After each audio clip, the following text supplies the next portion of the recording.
সামিয়াত আলা খাতারি কালবি বাশার। আমি আমার নেককার বান্দাদের জন্য এমন নেয়ামত সৃষ্টি করে রেখেছি যা কোনো মানুষের কর্ণে শুনে নাই, কোনো মানুষের চোখে দেখে নাই, কোনো মানুষের কল্পনাতেও আসে নাই। সুবহানাল্লাহ।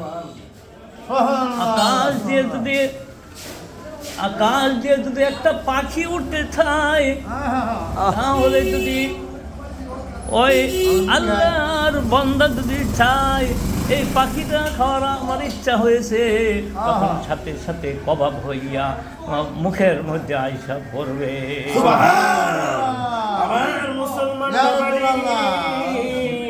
বান্দা যদি একবার সুবহানাল্লাহ বলে, আল্লাহ পাক জান্নাতের মধ্যে একটা গাছ রোপণ করে দেন।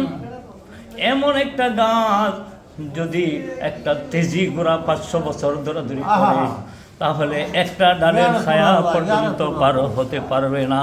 সুবহানাল্লাহ।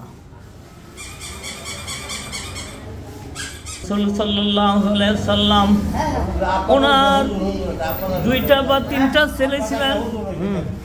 ছোট অবস্থায় ছেলেগুলা মারা যান, আল্লাহ পাক নিয়ে যান।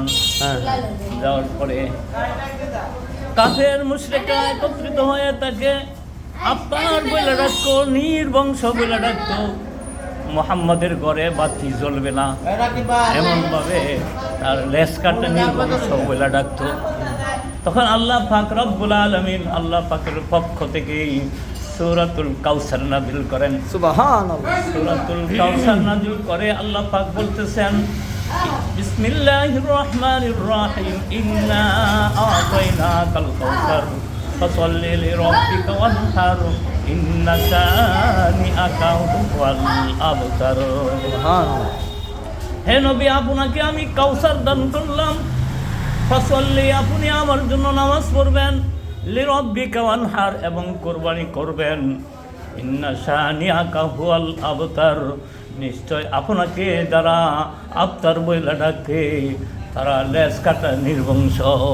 ঠিক আল্লাহ ঠিক। পাক রব্বুল আলামিন এই হাউজে কাউসার দান করে আল্লাহ পাক নবী আকরাম সাল্লাল্লাহু আলাইহি ওয়াসাল্লামকে সন্তুষ্ট করেছেন। ঠিক ঠিক। যেমন